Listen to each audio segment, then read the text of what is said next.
Perkenalkan, saya Nurul Rahmadia dengan NIM 2014030049. Di sini saya sebagai mahasiswi UIN Bojong Padang akan menjelaskan materi mata kuliah kewarganegaraan mengenai integrasi di Indonesia. Di sini saya akan membahas tentang isu-isu integrasi nasional. Sebelum kita mengetahui tentang isu-isu integrasi nasional itu, sebaiknya kita pahami dulu apa itu integrasi nasional.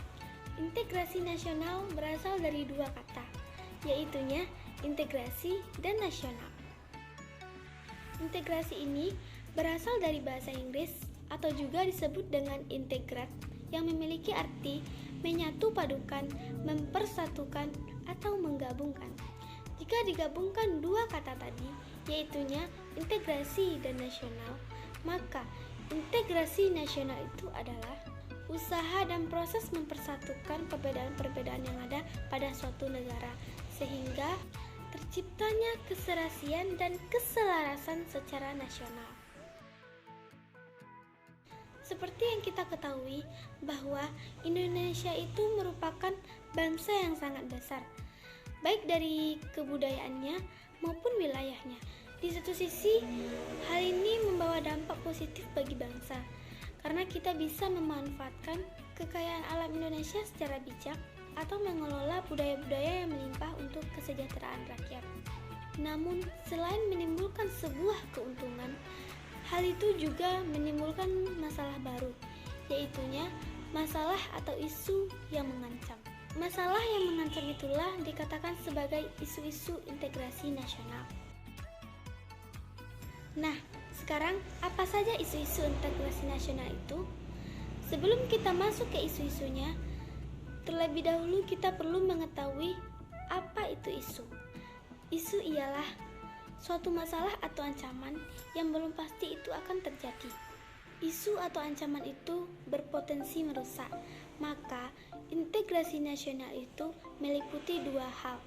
Dua hal itu ialah, yang pertama, ancaman militer, dan yang kedua, ancaman non-militer. Yang pertama, isu atau ancaman militer. Ancaman militer ini terbagi dua, yaitunya ancaman militer dalam negeri dan ancaman militer luar negeri.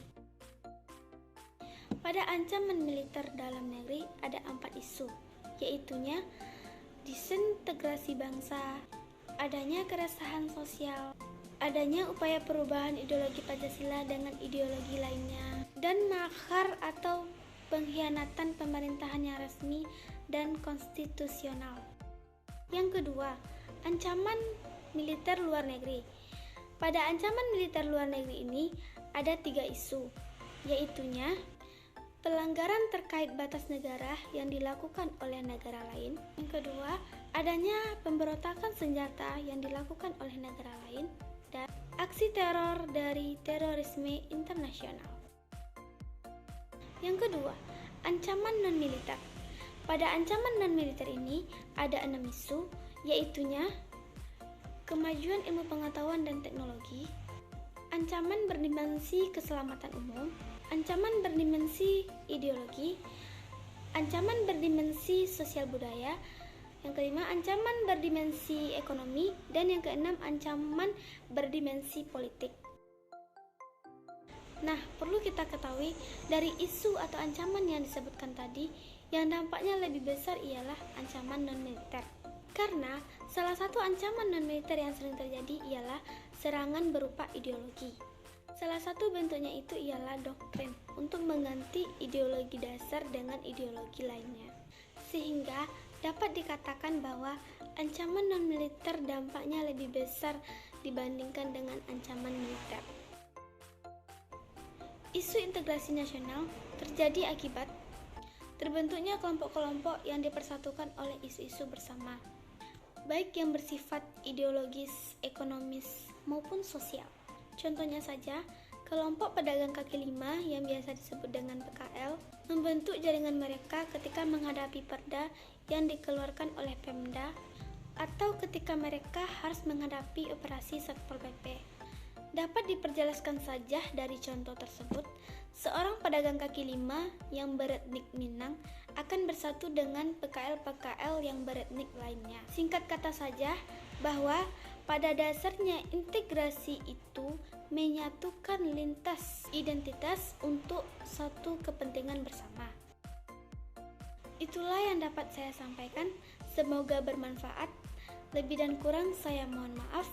Saya tutupi dengan mengucapkan wabillahi taufik wa hidayah. Assalamualaikum warahmatullahi wabarakatuh.